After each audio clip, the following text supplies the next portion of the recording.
Here is my dough, and we're going to get it out of here.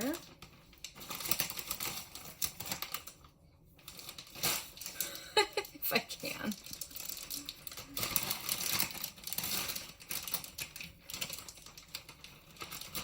There we go.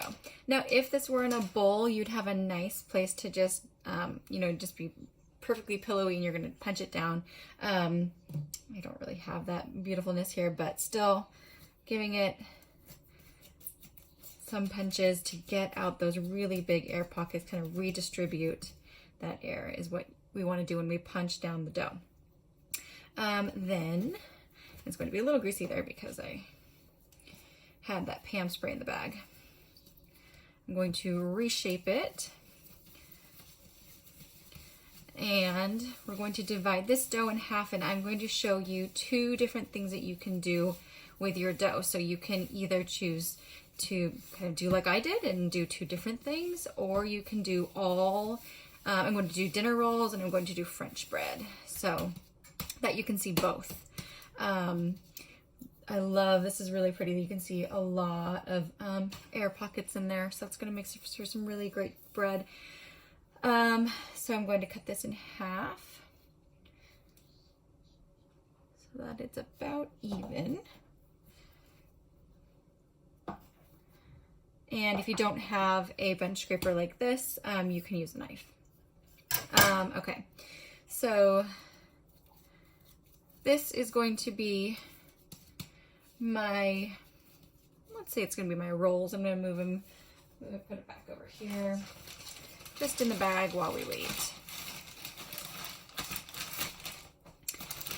And this is going to be my French bread now. So for French bread, we want to press it out into about like a rectangle, and then we're going to actually fold the dough over itself so it makes it nice and tight. You heard her talk about that in the video last week or yesterday. I can't remember which clip it was, but that's important for getting the dough to turn into loaf we want. So we're going to start with, I don't know if I'm going to need too much more flour. It doesn't look bad, but again, pressing it into a bit of a rectangle.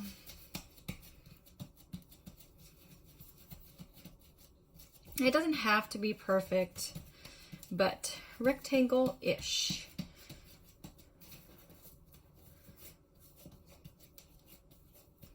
My dough is still a little cold from being in the refrigerator, so you can see it's kind of like expanding but then really coming back.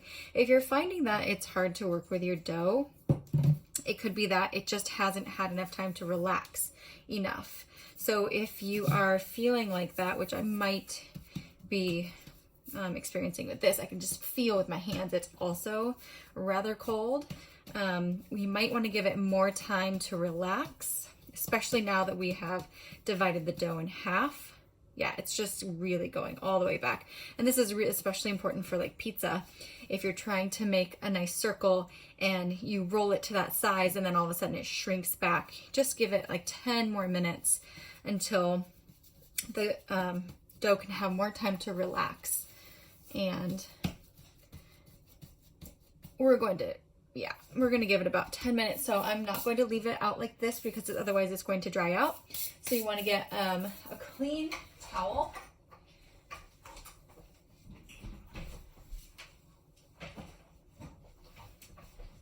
This is called a tea towel. It's a really thin layer, large towel designed for baking. It's cotton, so if you don't have one of these, it's fine. Just get a clean towel, but cover it up and come back in 10 minutes.